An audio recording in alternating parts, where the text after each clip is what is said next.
After last week's dancercise with John, we got a couple of new additions on board 106. We also made some new friends and found time to start exploring the beautiful British Virgin Islands. This week, we continue to explore the BVIs, getting this popular tourist attraction all to ourselves, before finally attaching the new anchor to our ground tackle setup and testing it out. And we take you with us as we get dressed up to celebrate a special occasion.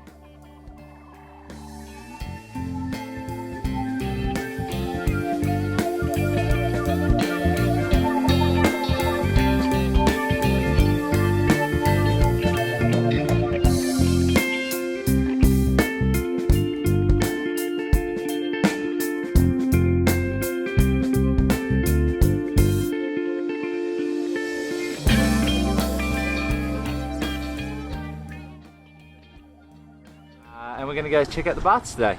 We hear they're a must-do bucket list item. So we're going to check it out. It's blowing a little bit, so we should get some good speed like yesterday. Do some mad sailing. It's a pretty nice anchorage, Beef Island. It's fairly calm. You can drop the pick. You don't have to pick up a mooring ball, which in the BBIs we've found is like so common to just, oh, there's no room left to anchor. Sorry, you're gonna have to pay $30 a night, and it just seems like such a waste of money. So anyway, we've got our little spot, and no one else seems to anchor here because we're right near a junk boat behind us over this side, and there's a mooring ball over there. So we're sitting in 7.8 feet of water, so you don't need to let out much scope. But for now, off to the baths.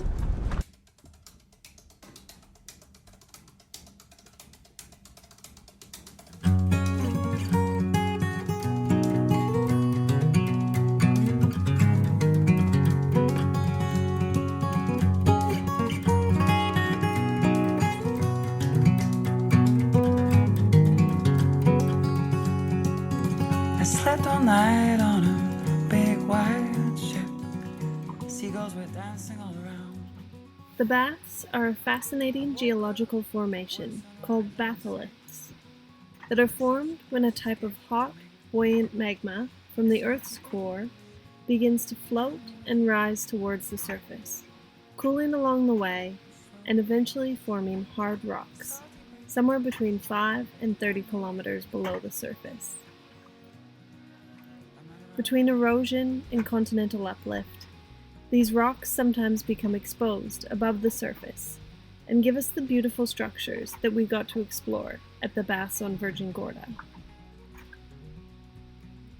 We are not often drawn to the touristy sites when we travel, and the baths' reputation for crowds was not very appealing. But we were lucky, as we happened to arrive after everyone had left for the day, and we were floored at how stunning this geological marvel really was, feeling especially cavernous and large because we had it all to ourselves. And back to where I'm from, the salty breeze in my lungs, on and on and on and on.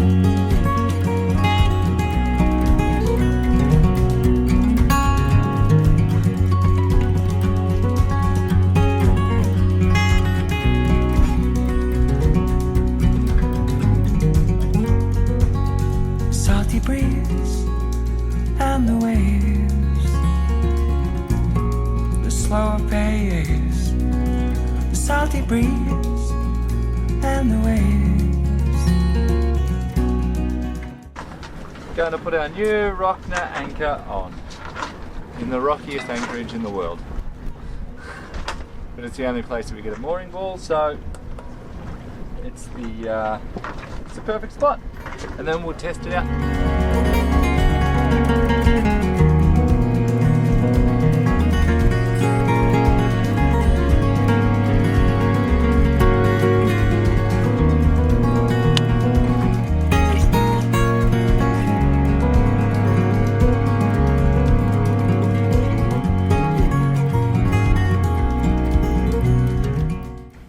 We have just dropped the anchor for the first time and I've got my swimsuit on and I'm gonna jump in the water and look and see how it sets when John backs down on it.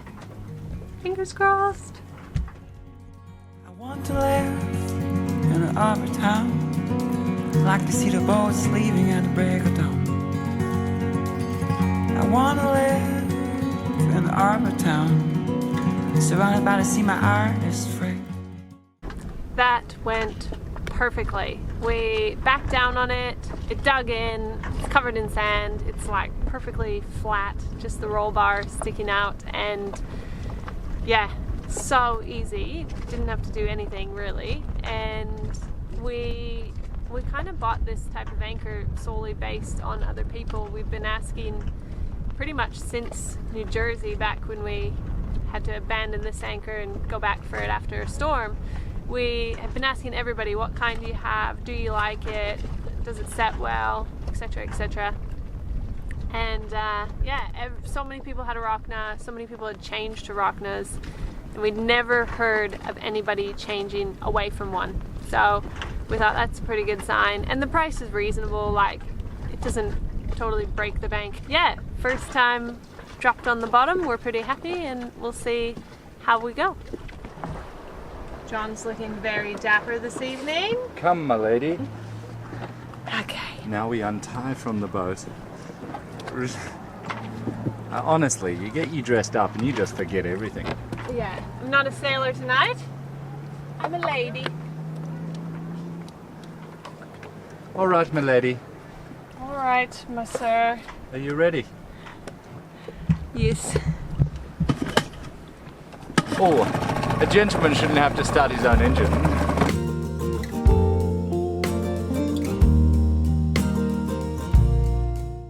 We anchored 106 in Brandywine Bay and made our way to the restaurant on the hill for a celebratory meal out as we marked our 6-month anniversary since we became full-time liveaboard sailors.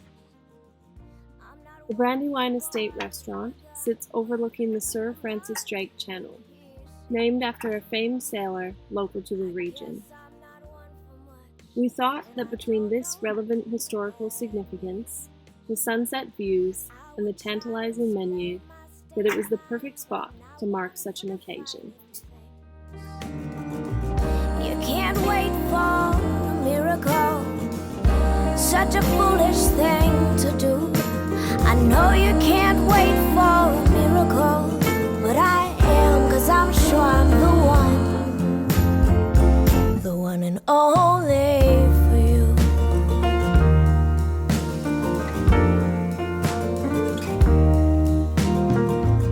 I'm not one for giving up.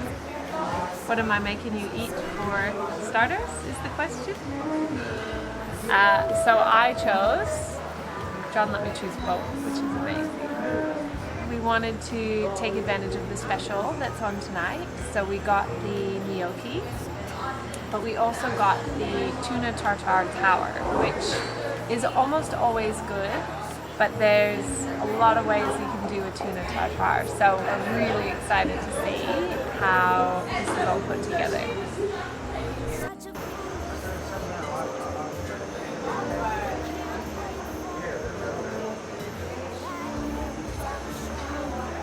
Oh my god. This one can be mine.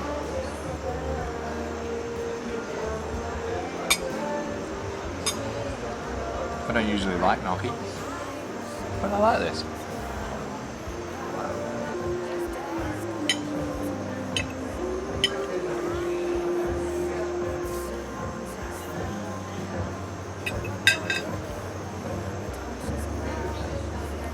That is delicious. Yeah?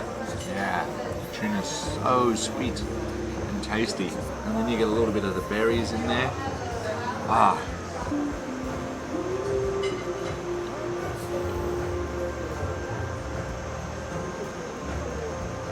Wow. Why doesn't our tuna taste like that? The entrees were as memorable as the starters, but little did we know what was in store for dessert. To be needing to push everything away. And I told you I didn't care. But the truth is, I just didn't know how to say. Oh, Cal.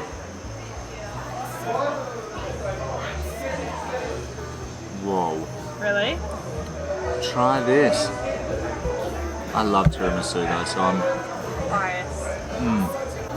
I don't think I've ever had tiramisu. What is it? You got to dig deep into the... I want to use your digging. Yeah.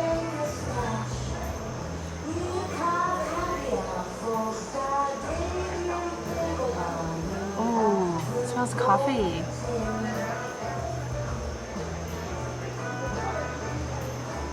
Oh my god.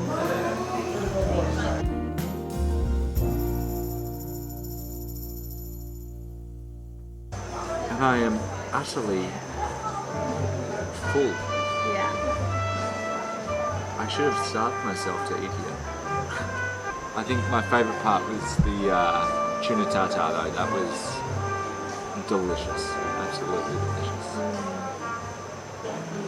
The one and only time, I will say this on video, I agree with John.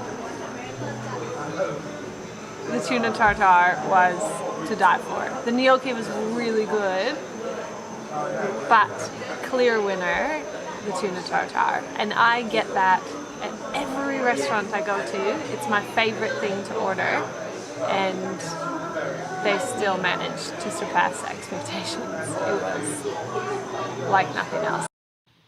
Plus, we had the unexpected surprise of spending some time with the owner and head chef, Regis, who shared with us stories from the devastation of Hurricane Irma, but also of the good that has come from it since. You know, it's a family business. You know, we try and then have 2 or 3 chefs, and then Vichai's been with us for way too long, like 9 years. But, you know, but yeah, you know, it's a small business, and it's fun. We're trying to keep it up. We're trying to challenge ourselves. This is our microgreens, so that we use to decorate our plates and stuff. We have a couple, and that's locally grown. You know, so the guy come and he give you this, and he give you 2 of those. You know, and it's like a local people that after the storm wanted to do something different. But we got destroyed, like all this was gone, you know what I mean? All of it. Everything, all the top, everything was all new. Yeah, all this fridge is all new. So it's kind of really fun for us to just start again. Overall, it was a memorable place, a short walk from the anchorage, for a couple of cruisers who needed an excuse for a nice night out after 6 long months. Stay tuned for next week as the journey continues with our departure from the British Virgin Islands for St. Martin, our first of the French islands.